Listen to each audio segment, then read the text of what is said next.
Okay, yes. I think we're there. Brilliant. Great to be here. I'm really excited about today's live. It's going to be a longish one, so please do carve out the time. I promise you it's going to be worth it.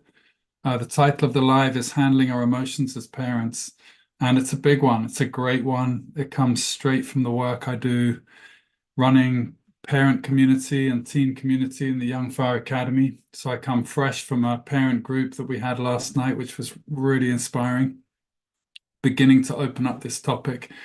So really it's a live about circumventing parental interference. Now, if you're listening to this and you're like, yeah, that's me getting involved when I shouldn't get involved, nagging, micromanaging, saying things that just don't go down well at the wrong time.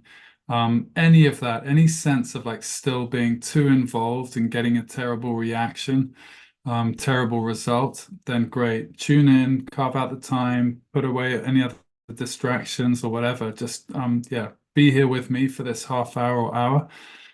And yeah, I've got so much to share with you. So yeah, the typical problem is, wanting our teens to look and act very different to how they how they are.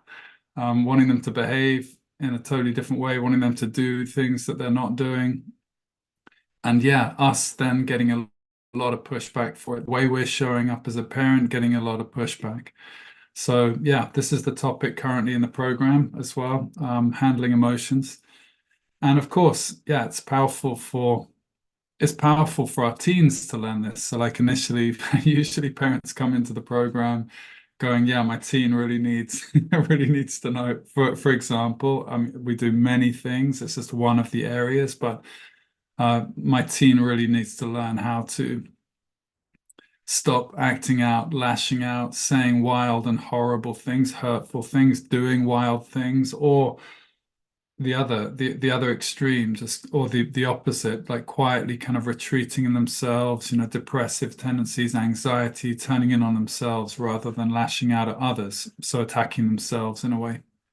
But it's always good and I think thrilling and inspiring and needed, and just a great step for us parents also to turn the spotlight on ourselves and how well we are handling our emotions.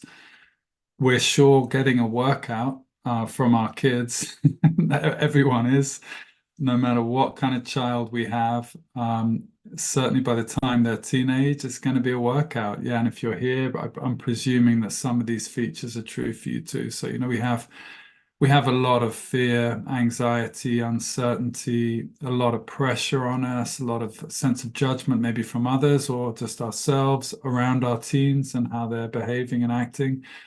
Competition, maybe a sense of just yeah, wanting to further them or just keep up appearances or whatever it is. And also we just have yeah, to put it really bluntly, ignorance, like a not really knowing like what to do with this situation, like what's our response, some confusion over what our responsibility is as a parent at this time.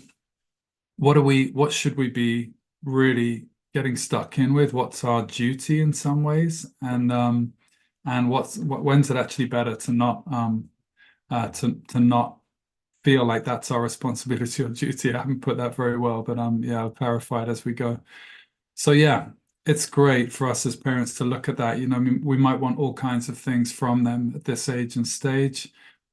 Probably we want them to work harder. So I've got an academic tutoring background, so the program I run has that those elements running through it: maths groups, English essay writing groups, and so yeah, a big part of the program is focusing on finding purpose generally, but also finding purpose in school. So finding motivation, self-direction, and responsibility in school and out of school by having fun, being trusted, and having choice. So those are the three vehicles in the program that I think really help me reach teenagers, help me reach into their real intrinsic motivation, build profound relationship with them, and get the results that we get because they're not getting much of those three things in school usually, and sometimes at home.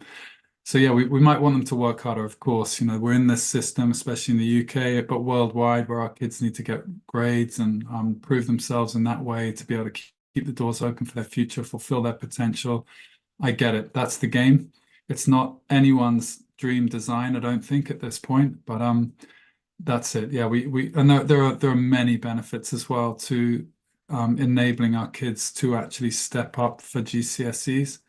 I know all of the gold that can come from someone maturing in that way, finding self-direction at this time, and really building their own deep inner self-confidence and purpose and sense of agency and capability through GCSEs. So I'm all for it when it's like that, and that's the work I do. So yeah, we might want all kinds of things from them. Working harder, spending more time with us, relating to us more respectfully, being more motivated generally, just being more active, being less kind of lazy, so to speak. Never a word I particularly like to level at anyone, but yeah, it's a commonly used framing for teenagers especially. So yeah, I only use it for that reason.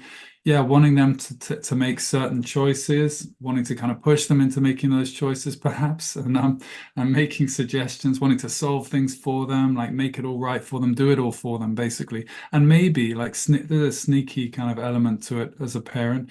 Maybe like still wanting that credit, if I may say, like wanting that credit or wanting that validation for ourselves that we sorted it out, we got them to do it, we made that happen and we were right, kind of thing, which has come from a very good place, that role that we've had for a long time in the earlier years of just serving them, just like relentlessly wanting to be of benefit to them, wanting the best for them. Every parent wants this. Every parent that ever comes into the program wants that for their child to be happy and well and motivated. Ultimately, it always comes down to that. So we have a background, all of us, of complete devotion to our children and a wish to serve them. But what really serves? So this is a question I think sometimes we've got to arrest our natural patterns, the patterns we've developed in the first 10, 12, 14 years of parenting, and just go, okay, what's the game here? What's the game now? Because the rules have changed, right? A lot of people come to me and they're like, I did this parenting course or that parenting course, attachment parenting or whatever it might be, great courses in the younger years, and they served really well in those younger years. But now, teenage, like, what do I do with this teenage gig now? So yeah, these are the things that don't work. So what really doesn't serve, in my experience and in my research and in my work over 20 years, is the old model of management, which pervades households, schools, institutions, workplaces, which is often referred to as command and control.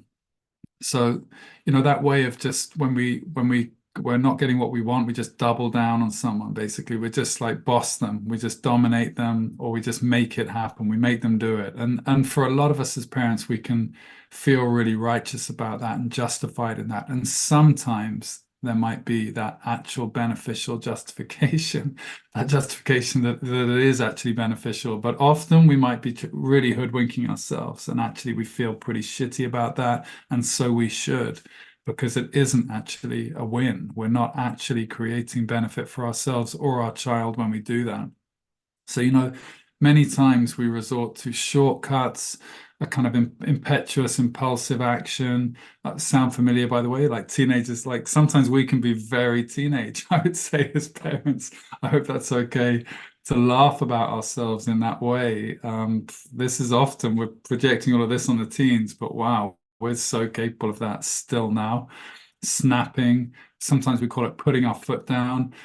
Basically we're just losing it, throwing our toys out the pram as a parent, not knowing how to handle our emotions in those situations, in that circumstance. It's a blowout, basically. We're like freaking out. We lose it. We blow a gasket, as my mum would say, that generation. Suddenly you just explode. Um, yeah, and it's good, really good for us to be honest with ourselves if we're doing this. Just right now, just between me and you, I'm just some guy on a computer or whatever, a phone. And you can just consider for yourself right now, like, is that something that happens for me? Do I do I blow out? Do I kind of, am I unable to handle the intensity sometimes of what my kids are throwing at me or what life is throwing at me, and that plays out in my relationship with my kids? Um, yeah, I mean, if the answer is yes, you'll be in the same camp as basically everybody else who's prepared to admit it. So I think we're probably all in that camp to some degree. So we need to find ways not to act out on our kids. So a little side note here, ways we could do that is just to prioritize better self-care. Like sometimes we're just not looking after ourselves, and so we're not fit for the game. We're not set up for the role, which can suddenly be very demanding. We've got to keep work stress at work. Also just have healthy practices, whatever that is for you, meditation, exercise, also just having fun times with our kids is something which I'm forever inviting parents in the program and all parents to do with their children. If you're struggling with them in any way, just have some fun, especially around motivation. My background's in tutoring, so I've been looking at like how to get what's really needed to get the most out of this academic journey for children, with all the problems of the system and with this really awkward setup of like kids having to do GCSEs when they're really not up for it. How do we empower that situation? So one way with family is to take the pressure off, like regularly just hang out, have fun. Don't always have that topic as the top agenda for over years and years and years. Must work harder, got to do more, like that kind of thing for a child's motivation is crushing, can be. So have fun. Yeah, find ways to just hang out, let it all hang out. All is well. Life goes on. Just take a snapshot of time. You can always come back to it, speak with them about it. I'm not saying ignore it for weeks and weeks, months and months, years and years on end, but just have a moment where like, okay, screw the schoolwork or screw the whatever is bothering me about them. Let's just hang out and have fun. And then that will create a platform and an openness for you to be able to actually tackle those more difficult topics better, with more effectively, with like genuine results for them, intrinsic motivation rather than just kind of top-down management where they're just ducking and diving and dodging everything. They're saying they're revising, they're not. They're pretending to do their homework, they're not. Yeah. Other ways to help yourself, therapy, of course, like, that kind of thing. Whatever's appropriate for you from this list of things, better self-care. Also, of course, joining the YFA Parent and Teen Program. I was just writing this list and I was like, well, for a lot of parents, just contact me and jump into our program. It's an awesome community of parents and teens, and we solve a very difficult problem in a very beautiful way. So I can't help but add it to the list. Yeah, so along with the kind of blowouts and my way of kind of saying, okay, don't blow out. Sometimes, the lion needs to roar. Like I really never want parents to get this misunderstanding from me in one live or through 6 months in the program that I'm somehow saying, hey, just always be completely relaxed about everything, let everything go. No way. Sometimes the lion needs to roar. Sometimes the boundary needs to be set, and we can feel it rising up in us. I've become very attuned to this and establishing the difference between just acting out, taking it out on my kids, and when it's needed. When this kind of spoiled, entitled, disrespectful child, which we've created, by the way, so we can take a level of responsibility in that, so it's not all their fault. But when they need a cuffing, and by cuffing, I'm talking just about like I just like the word because it's strong imagery, but obviously I don't mean a literal smack or something. That belongs to like a bygone era, and never belonged there. Let's put it like that. Um, yeah, the cuffing, that's just how the lion is. So there's to continue the analogy, the metaphor of the lion roaring. Just lions just lie around like absolutely nothing's going on. They're resting deeply. Excuse me. Yeah, they're resting deeply, and then the cubs might do something that really is over the line, and it needs correcting for everyone, for their safety or whatever the reason is, usually to do with safety. I'm like, wow, the lion suddenly rises up in all its power, and there might be like a swat of this massive, great big claw, just a warning shot. And the cubs just get it immediately. They know that's over the line, and that's a very powerful lesson and much needed lesson as and when. But we must use our discernment for really what that looks and feels like to rise up like that. How do we tell the difference between just lashing out, being angry, and just whatever, taking it all out on our kids and just acting out in a really unbeneficial way, and strong boundaries and wrath and like something that really serves? Well, it's easy. It's easy to tell the difference by how we feel afterwards. Maybe not immediately afterwards. We can intellectually justify and go, yeah, that was good, that was great, that was needed. I had to do that. Maybe we're telling our partner about it or friends about it or something, or just telling ourselves about it. But a day or two later, or however long, give it a bit of time. And I know from my own experience the difference. I know when it feels like really that was a great boundary that had a great effect, and I kept my loving relating with my children in operation. It was still front of mind, like serving perfect love for my child, not just a wild blowout. Um, yeah, so we can tell by how we feel.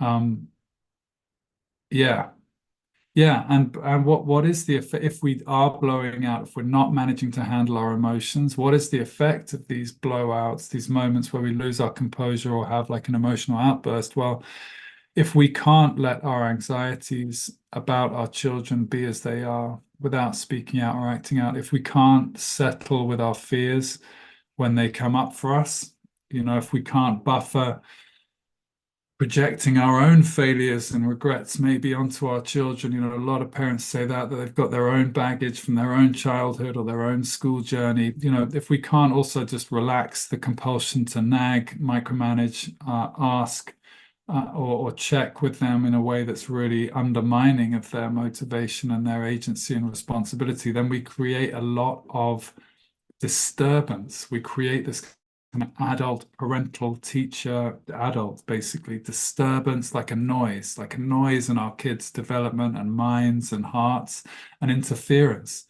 We're really messing with their ability to see clearly, think clearly, make good decisions. So we effectively make a murky pond when we get stuck in and we just put in all this stuff that really isn't helping.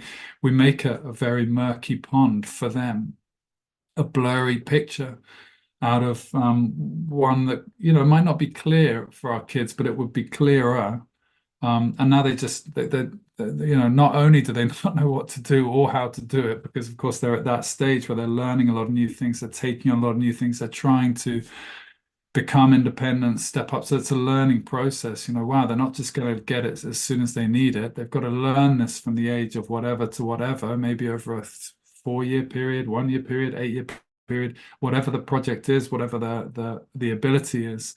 Yeah, not only do they not know not what to do or how to do it, but now they're being repelled from the most likely the right course of action, which we know and we want them to know, by our domineering insistence on it. So we're deploying the force of nature in this teenage leap for independence against ourselves and against our wishes and what we think's best for them. So wow, we've got to be really careful not to provoke them in that way or not to kind of confuse them in that way. So this is why it's called pushback. I was thinking about this term a lot. That's the term that's often used. I get a lot of pushback, whether it's in a management situation, interestingly, like pushback from employees or clients or whatever. But also, yeah, just in family and in parenting, you only get pushback when you push. And so, we have to be really careful to alter our role as a parent. If we've been very much in control and very much the leader, dominating in some ways, maybe in a good way, in the younger years, then yeah, we need to be careful at this point to just down arms. And again, the military analogy is kind of relevant because that's where our parenting style, if this command and control is still playing out, that's where it's come from. It's the military. The whole generation learned that way of operating, and they brought that into family life, and it's been there kind of ever since. So yeah, we incite the natural teenage rebellion and resistance to what they're being told. You know, we send them the other way. So we have to be so careful. And this was, yeah, beautifully expressed by a parent last night on the call. Um, how we can like warp their decision making, prevent them also from learning the real lessons that we want them to learn by standing in the way of their failure or disappointment or boredom, by not managing to just back off a bit, or a lot. We keep them small and incapable by keeping them from ownership, from their responsibility to themselves, self-direction, self-leadership. Yeah, we stop them stepping into their responsibility by keeping it for ourselves. We stay in that management position. We kind of refuse to kind of give it up and hand it over. But and that comes with guts. We've got to be gutsy to do that, to hand it over, you know. But if we don't, we're paving over their intrinsic motivation so that they don't know what to do or why they would do it. They just remain in that position of just confusion, yeah, lack of clarity, and yeah, we are expending untold energy as parents and resources to get a worse result because we just couldn't let it be as it is. We couldn't let them be as they are. We couldn't be patient. You know, patience is a huge word to resonate through your teenage parenting years. To just to be patient, just to wait for the results to show themselves. Wait for the results from this approach to reveal themselves. Wait for your kid to start taking stuff up for themselves. And you know, I run a 6-month program minimum, and many good results show themselves in 6 months, but I expect them to keep showing for years to come. So, you know, sometimes it takes time. It depends on everything that's come before. It depends how family life has been for you right up to that point. Depends on your relationship, that type of child, your type of parenting. So yes, sometimes it takes time to rebuild that trust, to let go in this way, to hand over, and to enable them to take up their own responsibility in a clear and solid way. So yeah, we need to be patient. We need to bide our time, and yeah, we need to handle it. That's why this talk is called Handling Emotions. So yeah, the solutions are. This was what was so well spoken to last night by one of the parents, and all the parents were greatly benefited by that, which is why I run a group program now. Why I've created community, not isolated one-to-one coaching, either for the parent or the teens. Sometimes I do that, but it's a kind of case-by-case basis. But the group is so amplified, it so magnifies the lessons being learned, and really no one can kind of teach anyone else better than someone else who's also parenting a teen. So I hold that space for them all. And yeah, this parent was just saying, you know, he's really trying, they're really trying. They're two parents, his stepfather actually, to this girl, to a 13, 14-year-old girl.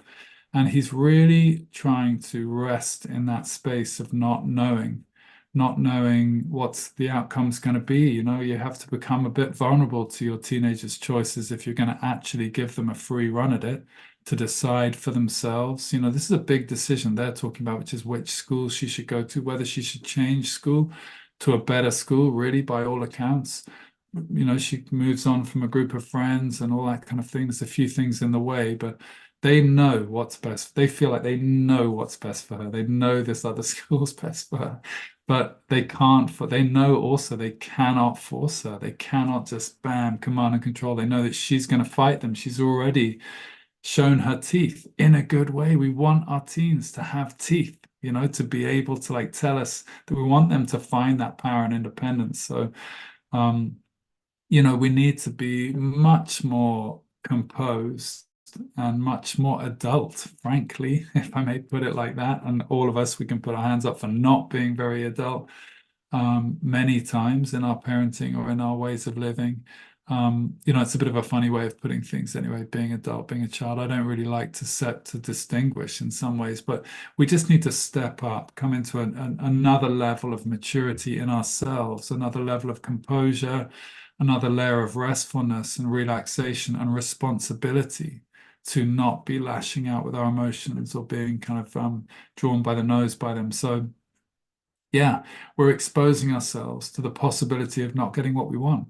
And basically, we're going, okay, like I cannot force this thing through. even though I feel like I know what's best and how it should be done or whatever.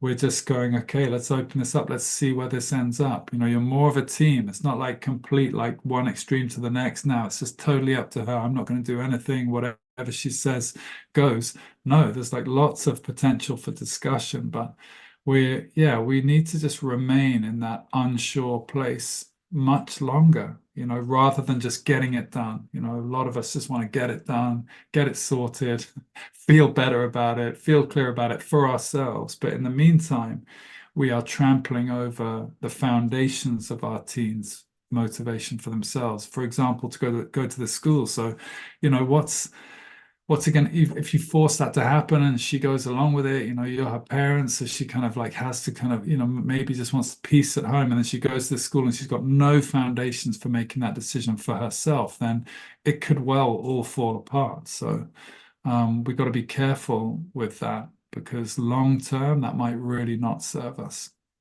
or her. So we're letting them navigate the decision-making process more and more for themselves, and sometimes standing back and watching them make poor decisions, not critical ones, not ones that are like totally harmful to themselves or others.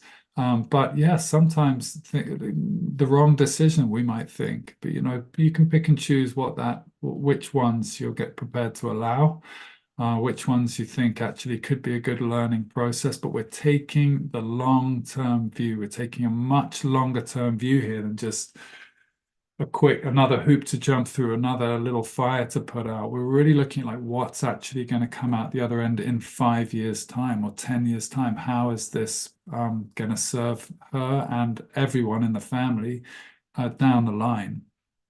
But of course, yeah, being available for consultation as we do this, instigating, open discussion with them that they're up for, not like forcing lots of kind of discussions with them that they're not up for, but just openly discussing it.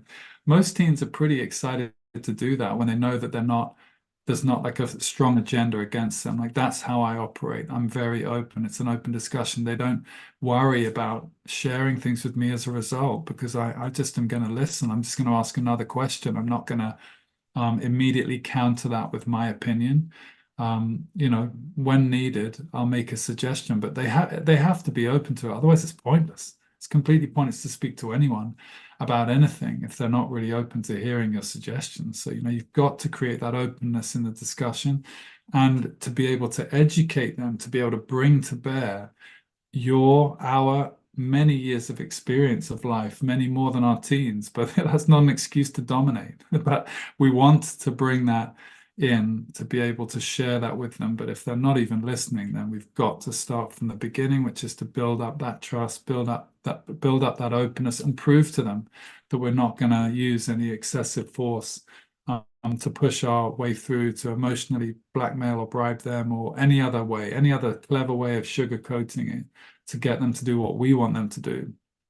Yeah, so that we can help them, not by railroading their decision-making process, but by asking them lots of open-ended questions. That's basic coaching. Just to be asking them, what do you think? What do you think would be best? And like, how's it going with that?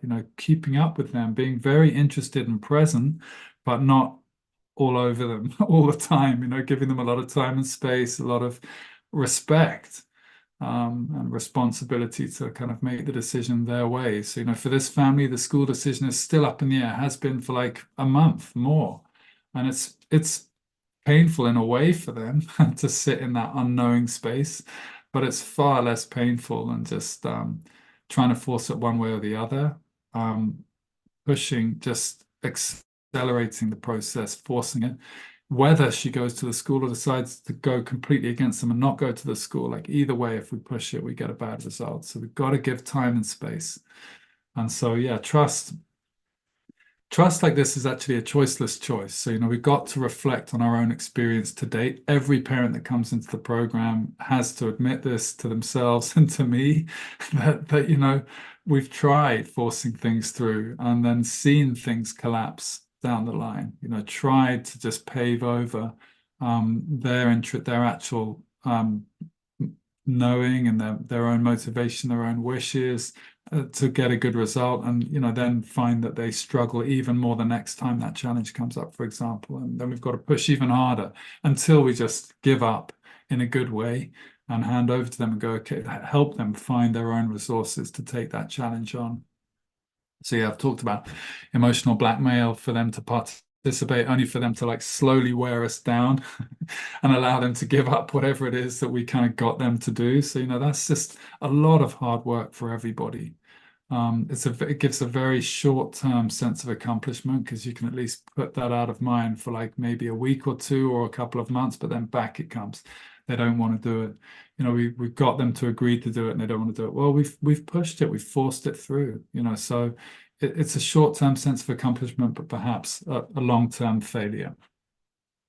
So yes, at a certain point, we have to give up our stressing, our management, our controlling, our forcing, to take a giant but imperceptible leap of faith, but also to confuse the metaphor a bit, a step back. So it's a leap of faith into the unknown as a parent, which is I think a thrilling adventure to go on.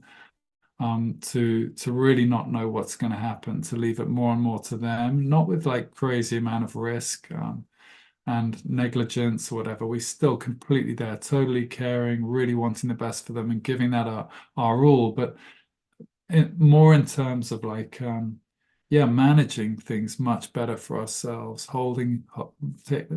taking account of our emotions around it. So stepping back, softening, relaxing as parents, just being aware of the fact that a lot does come up for us. Sometimes we're severely provoked.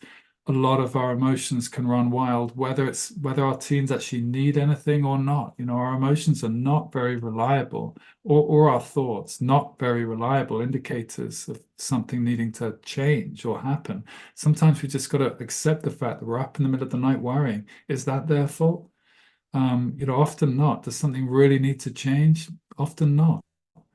So, yeah, relaxing, prioritizing love, trust, respect, having fun, like I talked about, being open to our teen, really reworking the basis of our relationship with them, that equalness, more of a parity with them, more of an equal footing where we're like, okay, it's a team thing now. It's not like a top-down management thing anymore, if it was even. But just really like starting to let out the rope, starting to give them that taste of like, wow, okay, this is totally up to me. Or my parents are just asking me what I think. Like, wow, that's new, and it's daunting in some ways for them. So we've got to like be there for them, support them through it when they need it. But otherwise, yeah, let them get that experience of decision making. Otherwise, how are they going to learn? Like, there is no learning of responsibility without experience. You've got to experience making some decisions, getting some wrong, getting some right. The biggest lessons come from, what did I just read something on YouTube, some title, it was like a Liverpool Soboslai, the Liverpool striker, was yeah, attacking midfielder, was saying uh oh gosh, totally lost it now. Uh win some, like, you either win or you learn. Which I think is brilliant. You either win or you learn. Never mind, you either win or you lose. You either win or you learn. Love that. So, as parents, we've got to do a bit of that with our kids. Let them sometimes learn, like lose. Let them sometimes fail. Another coach friend of mine calls his broken fail down into an acronym, or whatever you call that. I should know. So, yeah, fail, FAIL, first attempt in learning. So yeah, I love that. I love just our ability as parents to just go, okay, yeah, let's see if they just do really badly in this test. That'll open up a conversation. Do really badly in their mocks even. Wow, that's very inspiring for a lot of students when it's handled well by the family and by the school. The mock results, like, whoa, holy shit, that's really not good. Those are not good results. And like, bam, okay, with the right atmosphere and energy around that from everybody involved, that can really help someone kick in. That's why mocks are there in the first place. The school system knows exactly what it's doing to stimulate some of that good motivation, to yeah, get going, get cracking, take it seriously. So yeah, we've also got to create a safe space in our homes of honesty and transparent communication, for both sides, and to be really committed to this step, to really committed, like, okay, I'm not going to like act out anymore. For example, today's topic's handling emotions, so but there's lots of other things being spoken to in this live. So yeah, holding space. We need to hold space. That's how the parent put it last night. Brilliant. Yeah, he's just like, we're just holding space right now, for her, and just seeing with the school decision and with lots of other things. We're being patient. Um, yeah, and it's biting our tongues, sitting on our hands, just finding ways to not interfere, not to disrupt or disturb the process unduly. Yeah, handing over, it's to do with giving up the role of old school leadership, where we're doing most things for them, deciding most things for them, and really to just start like seeing like what will they do on their own? What will they do if they can decide, if they really can decide what to do? And then let's watch and watch the learning happening. Really, you can't really go wrong with that approach. There's so much learning in that. Always, even if it goes really badly, that's how they're going to learn. So as parents, we have to expose ourselves to that. We have to learn to get a taste for that of like, I don't care what anyone else thinks. So I'm not worried about the short term, how it looks. I'm focused, we're focused on the big lessons. We're focused on real empowerment for our children, real deep development of self-confidence and agency and trust in themselves. I mean, the biggest part, really, self-trust. How are our kids ever going to trust themselves if we don't trust them with responsibility or with decision making? They have to learn that. So great. Would love to hear how that's been, how helpful that's been, what stands out from that video. You can always get in touch with me, of course, if you're interested in the work that we do. But yeah, I would love to hear just what the benefit has been of you staying here right to the end. Thanks for staying here right to the end. Hope it's been useful. Let me know. All right, all the best.